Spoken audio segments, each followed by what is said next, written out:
If you're a guest of this, welcome. We're thrilled, honored really that you're here. We recognize that visiting the church, there's inherent risk in that. And so welcome. And I guess we want you to know that we recognize that takes some risk on your part. And it's really with you in mind that we created that table that we're calling Guest Central out on that upstairs lobby in the back of the lobby. Because we recognize it's kind of a double-edged sword when it comes to greeting people and helping them feel welcome when they visit for the first time, because some of you, it's like, don't talk to me, don't look at me, I just want to sit down and slip out the back door. And we embrace you. I am you. Like, we are one. And most of us find serving people like you very easy because we like to stare at our feet as well. But then there's others of you who are much more social and you actually like people and you like to have conversations with people. And so that's an effort to try to get better at that whole gamut. So please visit that table if you have questions or anything you'd like to talk about, or filing a lawsuit about Roy's pants during the news, any of those things. See the Guest Central counter after the service. We are, as some of you know, but it's important to us to just reiterate this and that you would know this as a guest, that we're a church that really gathers and scatters. Like the rhythm that we try to exist inside of is we recognize that Jesus is who he says that he is. And with that in mind, we try to create Sunday experiences that are helpful no matter where you're at in your spiritual journey. Whether you've been following Jesus for years or you're not at all convinced that he was God, or somewhere in between. Like we hope that this gathering is provocative. We hope that it's helpful. We hope that it causes you to think and wonder and wrestle, and ultimately, we hope that you leave feeling respected. And yet we also work hard at reminding ourselves that this is 1/7 of what it means to be the church, that it's real easy to think that we've done our job by doing this. And this takes a lot of energy. It takes a lot of work. Lots of people work very, very hard on creating the best experience we know how to create at this particular juncture in our existence. And yet, like, the other 6 days are pretty important. Had a guy come up to me with the baptism and introduce himself, and he's like, I like the whole gather scatter thing. He said, because those other 6 days, they're pretty important. He was a working guy, you know? And I said, yeah, it turns out there's more of them too, right? And so the way that we evaluate this is like it's only valuable to the degree that it sends us back into the other 6 days challenged and hopefully transformed and recognizing opportunities that we may otherwise miss. And that might be a first-time thing for you, but even for those of us that have followed Jesus for some time, like a major purpose of this is just to cause us tomorrow to hopefully see the world the way Jesus sees it and allow him to live his life through us. So again, welcome. If you weren't with us last week, whether that's because you're a guest this week or you just weren't with us last week, maybe you were water skiing, I don't know. But what you missed is the first part of Vision Weekend. And for us, historically, Vision Weekend has been this thing that we do in the first week of September, or the second week of September after Labor Day. And really, we set it aside to look back and celebrate what God has been doing, and then to take account for where we're at, and then to look ahead. And yet last week, what happened was, frankly, we had a lot to talk about and a lot to celebrate and a lot to praise God for in the looking back piece. And then when it came to kind of understanding, on that note, like, we baptized 14 people last Sunday afternoon. So that kind of speaks for itself. It was very fun, and it's always an honor to be a part of someone's baptism. Good job, those of you that were a part of that. And thanks for the privilege of participating in that with you. The other thing that we did last week is we just kind of paid attention to where we're at. And the question that I posed was, when it comes to evaluating our victories, what if we're not special? Like, what if it's grossly inaccurate to suggest that whatever victories we've accomplished in our past, in those first 3 years of being a church, what if it's a gross misrepresentation of the facts to say that that's because we're extraordinarily talented, extraordinarily skilled, extraordinarily gifted? Because that's an extreme that's really easy to take as people, isn't it? To explain our success by our humanness, by chance maybe, by our work ethic, by who our parents were, all those different things. And we said, well, is that at all accurate? And yet at the other extreme is this tendency to say, no, we're successful because we're blessed. And those of us who follow Jesus are particularly prone to go, we use words like anointed and blessed, and we don't even really know what they mean entirely, but like, it's part of the way we try to explain things. Like, no, we're just blessed. And maybe even a little more, maybe it's a little more scandalous to suggest it, but what if that's just as grossly inaccurate? Like to say that all those victories, all that success, whatever you want to call that, that's because God blessed us. And instead what we try to suggest is, what if leaning to either extreme is actually quite wrong, quite inaccurate? And what if therefore understanding why we've been successful, why when we are successful, we were successful. What if that's key as we look into the future? It occurred to me this week that Deuteronomy is really a historical window into this whole conversation, this very same conversation. That if you recall the story of Israel, that God led Israel out of Egypt, or wait, Moses led Israel out of Egypt, oh wait, which one is it, right? Like here we go, there's the conversation. But at any rate, Israel ended up out of Egypt because of God, because of Moses' leadership, and they ended up in the desert. And the text seems to imply that the original plan was for them to rather rapidly make it into the promised land that God had been talking to Abraham about for hundreds of years. And yet the people, they demonstrate some qualities that causes God to go, wait a minute. I don't know that these guys are ready for this. And as some scholars have famously said, that God decided to take 40 years to get Egypt out of Israel. And so the result was they wandered ultimately until the generation that was in charge had completely died off. And so the occasion for the writing of the book of Deuteronomy, and if you're someone that you just find the words of the Bible flat right now on your own journey, or maybe you find the Bible just daunting and the pages too delicate and you don't really know where to start, Deuteronomy, particularly the first 10 or so chapters, might be a really refreshing read for you. Because the context of Deuteronomy is that Moses is saying to the people, okay, it's time to go. Like God's ready. So we're getting ready to move into the promised land, and that'll require God's grace, and it'll require our work ethic, so let's go. And in the process of what really the book of Deuteronomy is it's Moses' speech to them, and it's really Vision Weekend. He spends a lot of energy going, you guys remember where we were, and here's where we are, and here's where we're headed. In Deuteronomy 6, Moses says this, when God, your God, ushers you into the land he promised through your ancestors, Abraham, Isaac, and Jacob, to give you. You're going to walk into large, bustling cities you didn't build, well-furnished houses you didn't buy, come upon wells you didn't dig, vineyards and olive orchards you didn't plant. When you take it all in and settle down, pleased and content, make sure you don't forget how you got there. God brought you out of slavery. See, he's reminding them, please remember, this isn't because of merit. This isn't because of your income level. This isn't because of your intelligence. This has very little to do with you. It's because God did something miraculous. And in some regards, the story would be so much simpler if it just ended there. But it doesn't, does it? Because what we see is another conversation Moses has with them, and it's the other extreme. Starting in chapter 8, he says, keep and live out the entire commandment that I'm commanding you today, so that you'll live and prosper and enter your own land, the land that God promised to your ancestors. Wait a minute, you said God was doing it. Now you're saying we have some responsibility in it? Remember every road that God led you on for those 40 years in the wilderness, pushing you to your limits, testing you so that he would know what you were made of, whether you would keep his commandments or not. And in 8:6, he says, so it's paramount that you keep the commandments of God, your God, walk down the roads he shows you, and reverently respect him. So you see, their story is our story, or maybe better said, our story is their story. That Moses is saying, hey, God's blessing, yes, and your responsibility, your work ethic. Which really causes me to wonder about this. Like, could we say that when an opportunity comes to mind, that's God's grace in our life? Like when you have an idea, and let's fast forward past the part about bad ideas and ideas that come too late at night and ideas that come because of the food we ate. But when you have an idea, is that God's grace? Like, is vision a form of grace in our life? And if in fact it is, then I think this isn't just a narrate question, it's a very personal question, because it gets to this idea of, okay, so what are the ideas that God is talking to you about? Like, where is God's grace, his ideas, his vision, where is it present in your life? Like in marriage, what's the conversation that he keeps telling you need to have with your spouse? What's the habit that maybe he keeps nudging you to break or to start? Maybe it's date nights. Maybe it's helping with the kids more. Now, maybe it's a budget.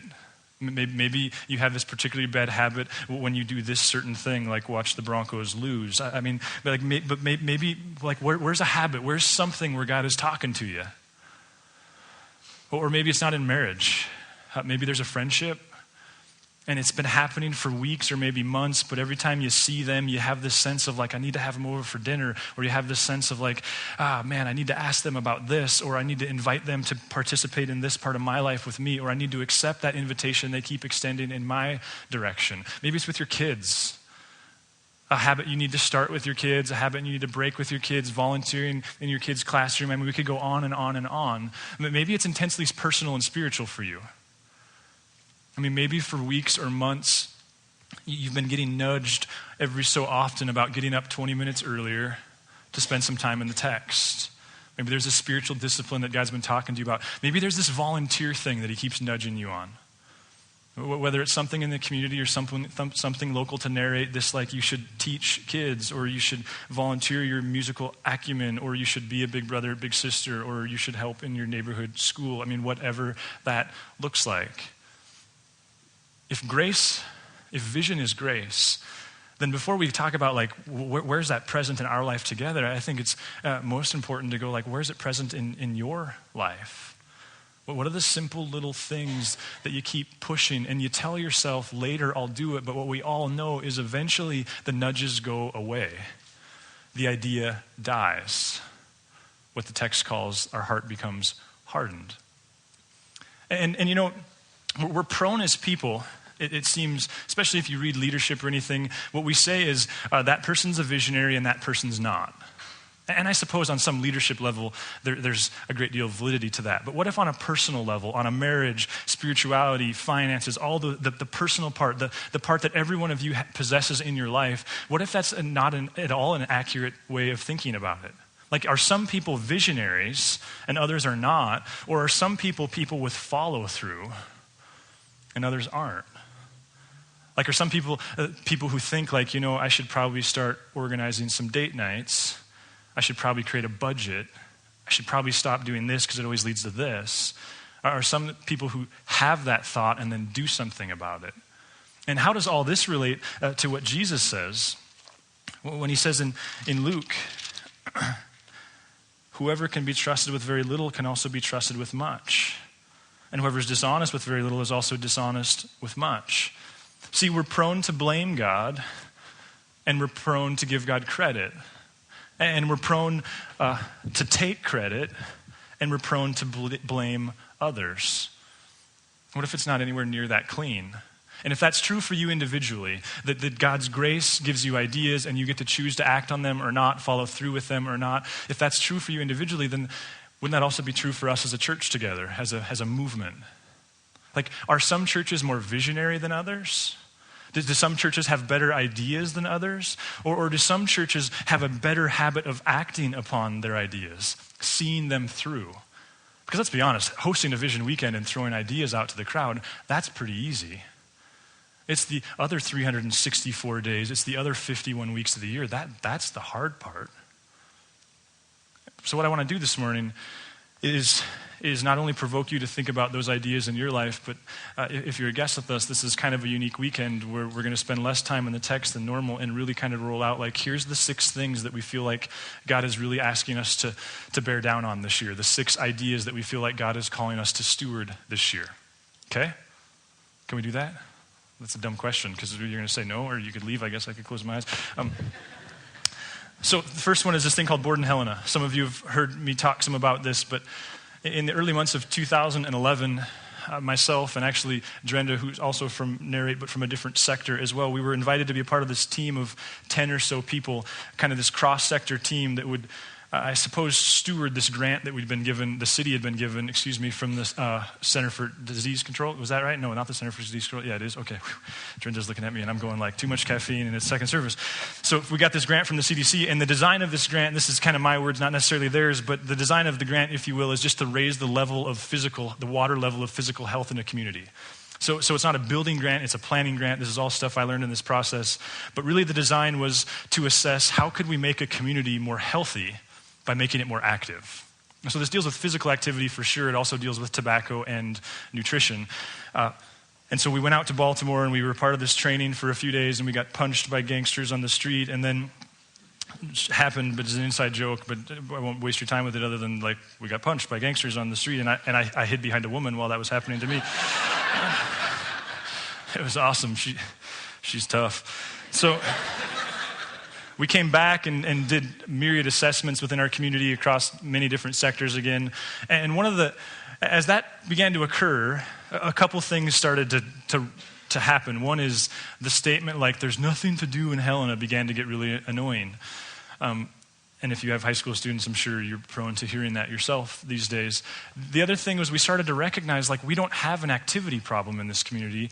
And it just kind of became common language among many of us that we don't have an activity problem, we have a communication problem. That there's lots of things to do. From kids clubs and kids leagues to gyms, to any number of things, to the trails, to the races. There's lots of things to do. The problem is and this happens everywhere, I suppose, or I suspect, that we all get so insular and like nobody knows what's going on.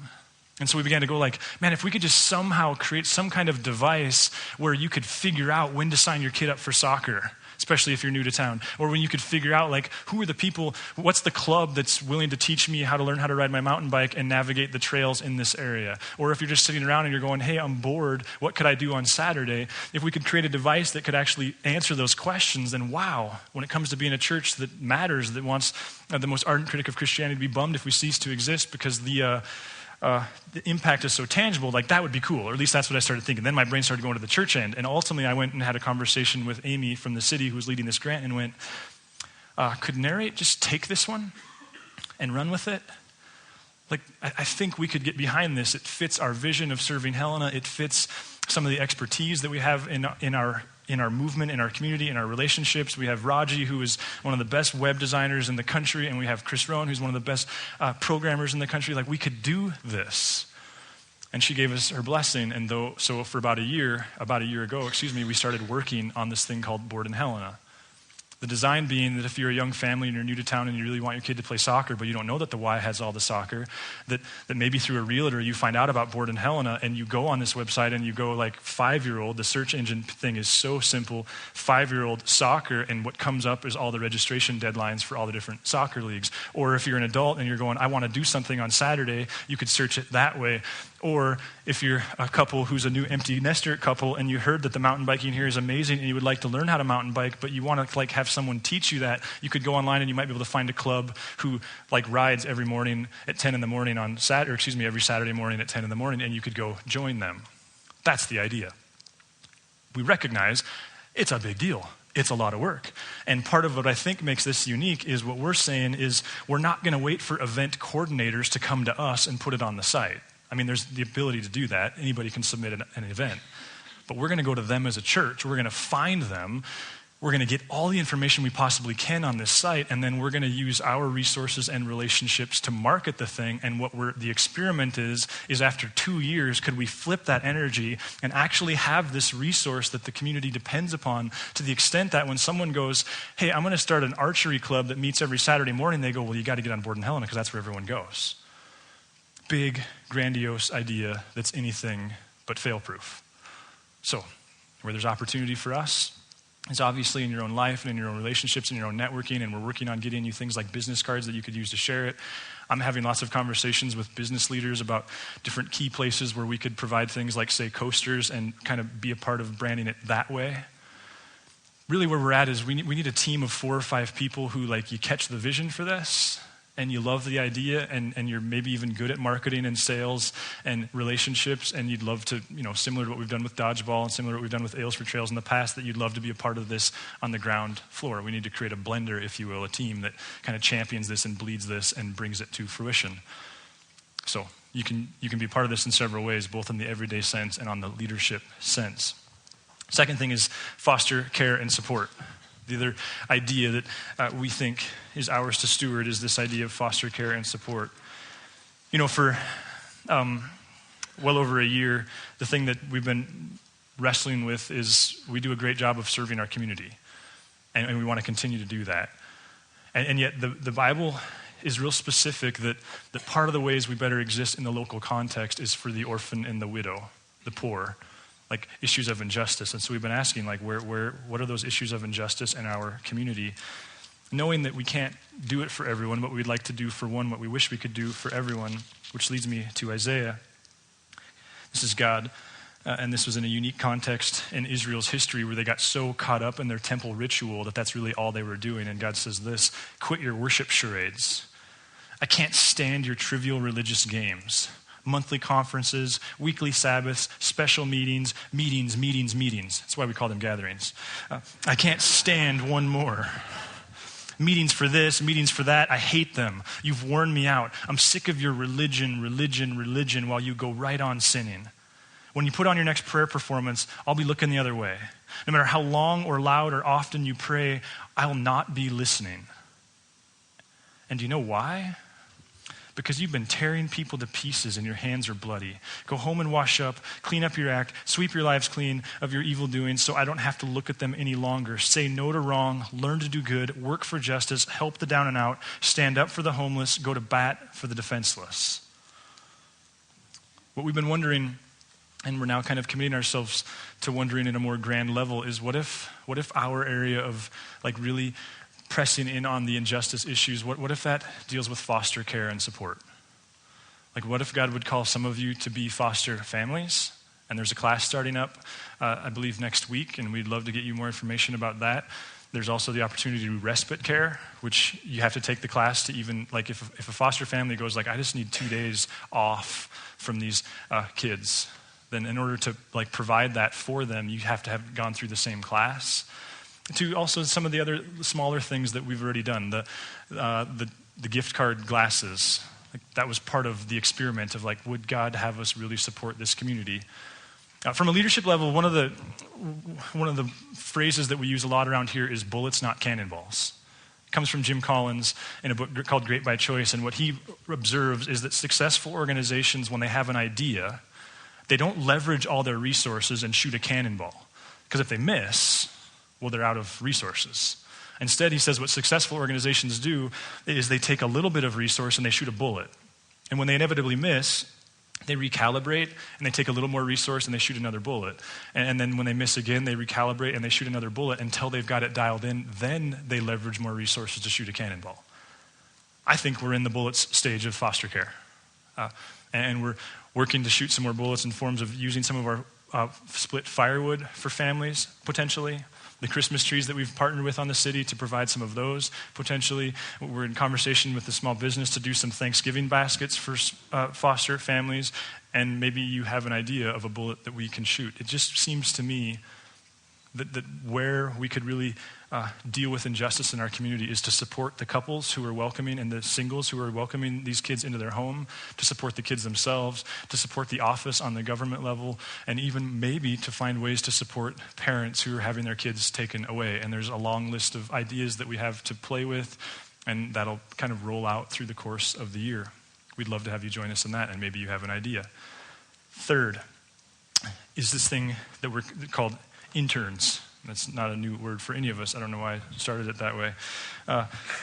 What began to occur to us last spring was that it's time for us to grow up as a church and start doing internships. That we are the recipients of some great churches who are very intentional of investing in leaders, knowing that those leaders would probably ultimately leave their church and be a part of other churches and other church plants. And so this last spring, it began to be a conversation of, wait, we should probably start doing that. And I think even what you saw this morning, where you had 3 people leading music and Lenny actually not even singing, is a testament that in some regards, in many regards, we're doing a good job of raising up leaders. Where the intern thing comes in, and maybe raising up is not even the right term, of freeing up leaders. Where the intern thing comes into play is a continuation of that, but for people who think like, okay, yeah, but I think I might be called into occupational ministry, if you will. And so doing everything we can to give them even more exposure to the way we do things. And it's not that everything we do is right, but we can at least show somebody everything that we do, and then they can go like, well, that's dysfunctional, so I'm not going to do that, but that's helpful, so I'll do that. So we wrestled a little bit about where the first intern would land, and ultimately chose that the first intern we would hire to do student ministry, and that's Caleb, who we have a picture of, who apparently has a thing for horses. He's been meeting, he's already moved the middle school to Friday night. They had 11 kids the first week and 9 the next, I think, and he has this pretty neat vision for where he sees that going and creating a resource that 20-somethings can serve and find community. And all that. He's actually going to preach the first weekend of October, and so you'll hear from him. But I just want you to know, this is a part of our future. That my hope is that every year we're hiring an intern, we're committing to a 1-year internship, and sometimes we'll hire that person to come on staff permanently, and sometimes we'll send them to be a part of another church context, and sometimes they'll go, okay, that was good, now I'm going to go to college and I'm going to do this instead. I mean, it'll land a lot of different ways, but you're going to see interns around this place, hopefully. Fourth deals with Narrate Kids. Long before, at the very beginning of Narrate, in the beginning, I asked a guy named Mike Tomrup, who I'd known since he was in junior high. He was in our youth group together as high school. He did kids stuff for us in the 20-something group that we were part of in Billings. I asked him to lead Narrate Kids when we got to Helena, and was honored when he chose to come on staff with us and start Narrate Kids. And to that end, he's worked very hard and done a good job. And then about a year into that experience, through several conversations between he and I, and also him and others, it kind of went like this, dude, you should probably go get a bachelor's degree. Not that everyone has to have one, but if you want to do this for the rest of your life, it'll really be helpful to have one. And if 2 years from now you decide that you don't want to do this for the rest of your life, well, that would be a good thing to have one as well. And so he went and he enrolled at Carroll, and he became a elementary ed major. And then about a year ago, through some intentional conversations, he was candid and honest and said, my career path, I think, lands me in the classroom, not directing a kids ministry for a church and working with volunteers. And obviously this thing has grown a lot since he started it. And so that really kicked into gear a very intentional search by myself and your council, who continued to serve and work really, really hard in that regard. And we processed through a lot of options. We had a pretty tight, how do I say this? We had a pretty clear idea of the type of person we wanted to hire. And the council was very helpful to go, Adam, we need to hire someone with these particular abilities. And so this last August, the council invited Bridget Rebo. We extended the offer to her, and she's accepted, and she's going to start leading the kids department come October 1st. And I want to give you a chance to meet and hear from Bridget a little bit this morning. So come on up here, Bridget, and I'll buy time as you make the long walk up the aisle. Dun, dun, dun, dun. Yeah, okay. So this is Bridget. So I just want to say I am so excited to have been offered this position here at Narrate. My husband and I, Chris, started attending church here about a year ago. And so I know a few of you, but not a lot of you. And so I thought I'd just explain a little bit about myself. I've been married for 7.5 years. I have a daughter who is soon to be 6 and a son who just turned 4. And through all of my years of being married, we have moved a really lot. And just between Helena and Missoula and Bozeman, and so it kind of seems silly that we've moved so much, but we find ourselves here, home, and most of all, home at Narrate. We just really love it here. So as far as my experience goes in children's ministry, I started teaching as a children's church teacher in high school, and I've done that for about 9 years. And over the last 4 years, I've held 2 other positions as a children's ministry director at other churches. I have a huge passion for children's ministry. I love being with kids, and I love teaching them. And I realize that I have huge shoes to fill with Mike leaving. He is so awesome with the kids, and my kids, I know when we come, they always want to know if Mike is the teacher. And so I just think that's so awesome. With Narrate Kids and any children's ministry, for that matter, a huge part of that is the volunteers. And so we need volunteers, and they become a huge part in the kids' lives. So I really encourage anybody who's thought about ever teaching, maybe it's just a little idea in the back of your mind, and you're thinking, I don't know if I can do that, or you are really interested in it, please come and hang out with us on the September 30th lunch. I am going to have volunteers there that are current volunteers. You can get to know us a little better and get to kind of know the ideas behind Narrate Kids. And also, I'm going to share some of the ideas that I have for the future of Narrate Kids, at least in the next year or so. So with that, I just look forward to getting to know all of you better. Have a great rest of your day, guys. So Mikey, come on up here. I also wanted to give you a chance to thank Mike. Obviously, he's done a great job, so we got Mike a gift. half of the gift. It's a wife. That's what's in there. Actually, he's been wanting a particular shoe, and so we thought we'll get him a shoe, but we can only give him one per service. So there you go. Nice job, man. Thanks, man.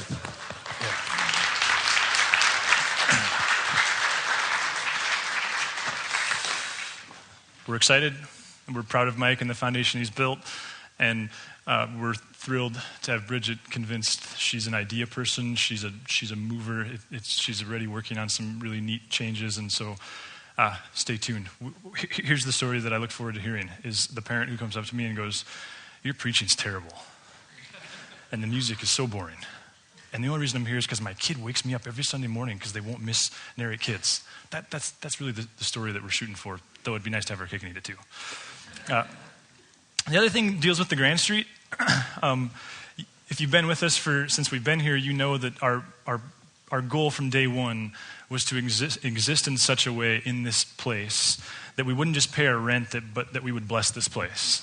That our meeting here wouldn't be a tax, but that people who are part of the Grand Street culture and part of the community, because it's also in many ways a community venue, may go like, "Man, I don't like Jesus and I don't like church, but I can't disagree that it's a good thing that church meets there." That's been the goal, that we would invest in this place both on a capital resource level and just in kind of some unseen, like keeping it clean levels, that we would bless the place. And we've had a great relationship. We've done that on some small levels and some big levels, like they use our screen, they use the projector. I mean, so we've done that. The way I feel like the Lord's been talking to me is like, this is the year to do it on a bigger level. Like, we've done it in the hundreds of dollars, and I feel like this is the year to put our money where our mouth is, where we identify a couple big projects and we do it in the thousands. And what Cal and I, the new leader here, which by the way is its own really neat story, that we had a great relationship with the old director, and the new director is quickly becoming a friend. And Bridget and I actually spent a couple hours with him to talk about some space stuff this last week, and I'm just totally convinced that the collaboration is only going to get better. And what I've been saying to Cal is like, point, like just like, you want us to put a new facelift on the upstairs lobby? We'd love to do that. You want us to put a new facelift on the downstairs lobby? We'd love to do that. And he's still kind of getting his feet under him and trying to understand what the priority would be there, though he's leaning towards the bathrooms. Who would have thought, right? Like, if we could just get them not to smell like urine, that would be a huge step forward. So the good news is that he's talking about actually moving the women's bathroom to the men's and the men's to the women's. I think it's because like women already pee on the floor, and so that issue actually, he thinks he can make it bigger. So anyway, I don't know what that looks like. I think for those of you that are tradesmen in particular, you're skilled laborers, there could be some really neat opportunities. And for the rest of us that like can paint in between the lines and things like that, I'm just kind of warning you. I think this year we got to put our money with our mouth where our mouth is, particularly because we're growing and we don't know what a year from now holds and whether there's a third service involved or whatever. But we want to do what we've said we wanted to do from the beginning. Number 6 deals with Ecuador. Now, last Vision Weekend, I stood up here and said, hey, when it comes to international stuff, I think God is asking us, inviting us to begin to understand how are we going to drill down. Now, this principle of do for one what you wish you could do for everyone is something that's very central to this place. And so we recognize that we can't change the world. That in some ways that's a silly proposition, but we felt a year ago like, hey, it's time to start figuring out what that might look like for us. Not because we have to, but because like we want to, and because justice is so central to God's plan. And so we're a local church, and we want to matter locally. But how could we do that internationally? Well, fast forward to Jack Oberweiser, the professor at Carroll who taught here and has networked us in many ways. He's a who, in my opinion. When you talk about like it's about who, not what, like you want to partner with the right people, not with the right idea, he's a who. I would suggest he's the best missionary in town. He has this remarkable thing that he does where he takes Carroll students and he takes them to Haiti and he takes them to South America and they serve. And so what happened then was he introduced us to a local couple who is, she is from Peru, he's from Butte. They got married. Isn't that hilarious? So this Peruvian woman has the last name O'Leary. So awesome. And a very neat couple with some very unique ideas. And so the bullet that we're shooting on this Ecuador deal is the council just decided we've walked far enough along this path where we go, well, we got to get someone's feet on the ground in Ecuador with this couple. And so that became my wife for reasons not because just she's my wife, but she's always had this passion for international stuff, and she's in the nursing community and in the medical community and blah, blah, blah. So Teresa's going to come up here and talk about Noreen and her husband. And I get the privilege of being Adam's wife. I love him. I love it. He's wonderful. Now there's a few chuckling. See, the whole 9 o'clock erupted, and I thought, what was that? I'm being honest. I'm not being sarcastic. He really is wonderful. But I'm excited. I'm thrilled that I get to talk to you guys this morning for a few minutes about my friend Noreen. So this woman is a worker. She is from Peru, and she started an organization in Peru that serves the disabled and developmentally delayed and the poor there in Peru. And now that organization is running on its own. She doesn't really have a part to do with it at all. And it's helping these families and these kids. And then she had moved to Ecuador, and she lived in Ecuador for 12 years before she moved here. And she worked among the same types of families and communities and employment. And so she has a heart to start a group, an organization called Families with Heart. And she wants to do the same thing where she organizes something down there where kids can be served and get what they need. So some of these kids, they have cerebral palsy, they have Down syndrome. Some of them are just flat out nutritional deficit to where that affected their growth of their brain and their function. So, and a lot of times it has to do with families that they're undereducated, so they don't understand the importance of a kiddo can't lay in bed all day.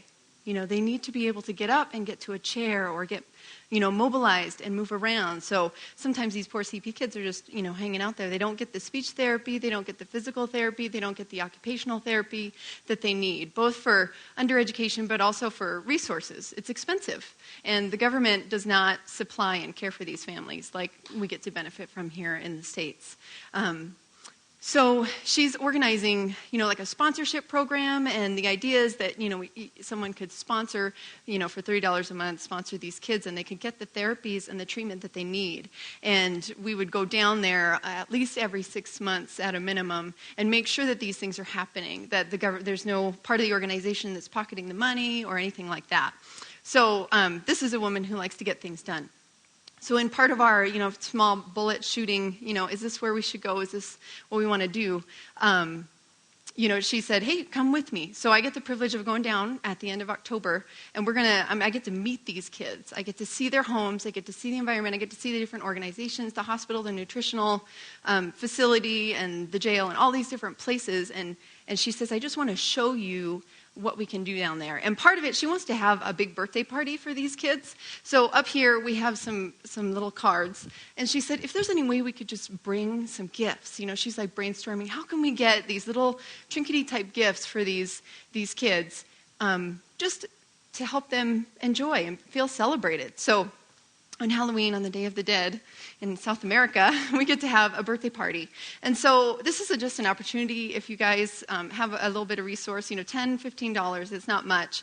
Come up, grab a card, take it with you, and by the, let's see, I think it's the 29th of September, we kind of need these gifts back. There's just a list of ideas. So this isn't like a sponsorship card like you're taking and you're committing to sponsor this child at all. It's just a gift card so that we can celebrate them and celebrate their birthday and their value. So it just gives some ideas on some things you can buy. You don't have to buy the whole list. Just buy a few things that are on the list. And a little note on the bottom that says, please don't wrap them because they have to make it through customs to get down there. So we'll wrap them and do all that when we're down there. But if you guys can just help us supply things like silly putty and keys and bubbles and just really simple things, that would be of really great help. And then my phone number's on the bottom if you guys have any questions at all. And then there is an opportunity there's 3 kids in particular that really need wheelchairs. They're getting too large and too heavy for the parents to pick them up and take them anywhere but their room. And so they just asked, hey, if you guys come down, you have any availability to any kind of wheelchair. So we're looking into some major big picture things with some wheelchairs that would serve kids well in the long run. But right now, they're just saying, hey, if there's anybody that has a great-grandparent that this wheelchair has been sitting in their closet, if you can just let me know, we'll bring down, 3 wheelchairs is what they were asking us if we could bring just to help those kids. But thanks for giving an ear, and I'm sure there's more to come, but have a good day. You could ask why Ecuador, and the fact of the matter is it's relative, right? I mean, there's lots of countries that probably have greater need, and so there's not this super dramatic thing that we can say. What we can say is we want to do for one what we wish we could do for everyone. We recognize that, poverty in our country is wealth in others, and so we feel like as a church we have some responsibility internationally. And the thing that excites me the most is this is a continuation of who we are and what we're about. This would be us partnering with a local university, and not only that, but a local Catholic university. Love that, love the message that sends and the partnership that creates. And this is more than that, even getting behind one of the most benevolent, fantastic guys in town, in Jack Oberweiser, and saying, we're with you. Where you go, we're going, man. And that's basically what I told him. You tell us, internationally, where to get involved because we so trust you.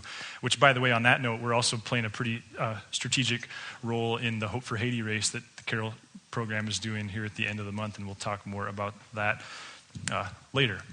So, Ecuador, those cards point you towards that. I want to land it this way, though. If it's true that vision is a form of grace, if it's true that an opportunity whispered in your ear very well may be God's grace in your life, if it's true that an idea is a form of grace, then that makes vision a stewardship issue, doesn't it? That makes an idea a stewardship issue. Jesus seems to address this tension and the importance of following through. In Matthew 21, he tells this rather succinct story when he says, "Tell me what you think of this story. A man had 2 sons. He went up to the first and said, 'Son, go out for the day and work in the vineyard.' And the son answers, 'I don't want to.' And later on, the son thought better of it, and he went. Then the father gave the same command to the second son. He answered, that son, 'Sure, glad to,' but he never went. Which of the 2 sons did what the father asked?" And of course, the response was the first. Which brings me back to that idea in your head about your relationship with the Lord, about an idea in your marriage, about an idea with your kids, about helping in the community, about volunteering on the kids team. I mean, whatever that, I guess my hope is that this isn't just our Vision Weekend, but in many senses of the word, it's yours. Like that this would be a weekend where you mark, that's not just going to be an idea anymore. I'm going to do something with it. And my prayer for you has been that you could identify one of those and that you could commit to actually following through, whether it's intensely personal or much more broad than that. What is that one thing?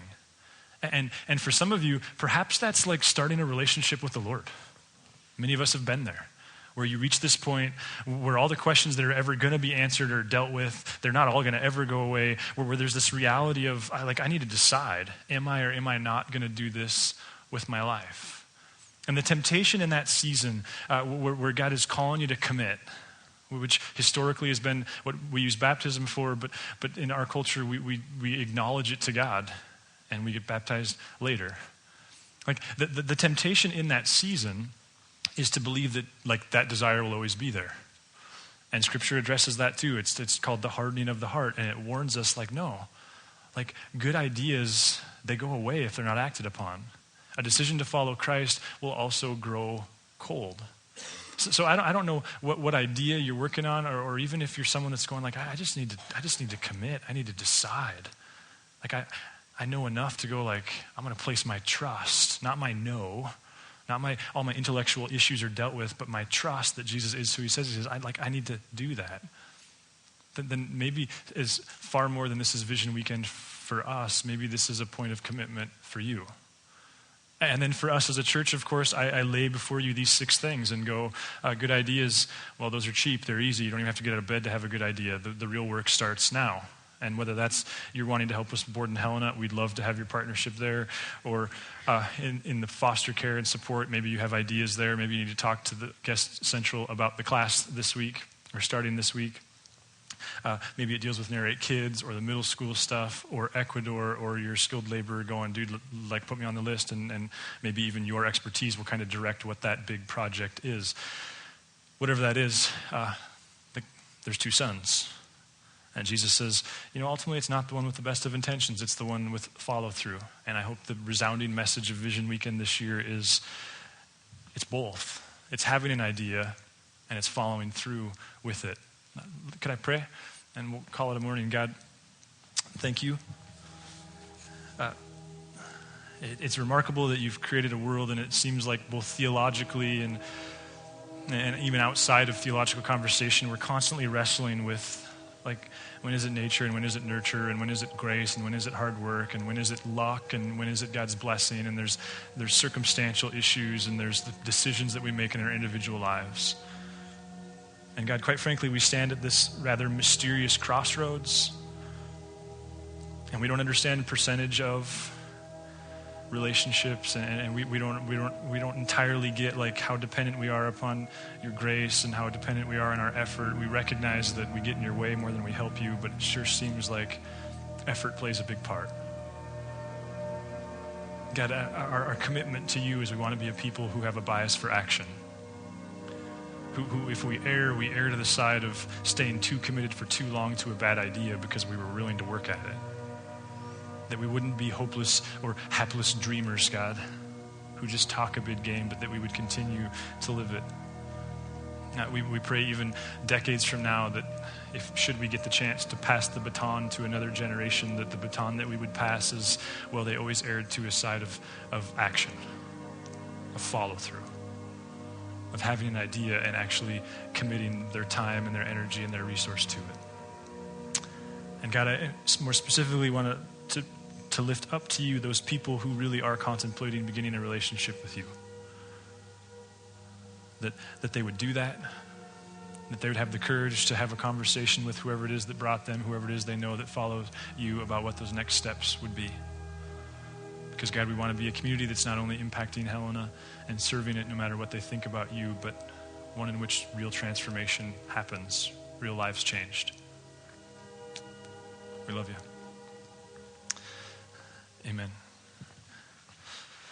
So there you go. A very elongated Vision Weekend 2012. Next week we're going to start a new series that I'm very excited about. I'll email you about that this week. Until then, sure love you guys. Have a fantastic week. Don't forget to swing by Guest Central if you have any questions for them.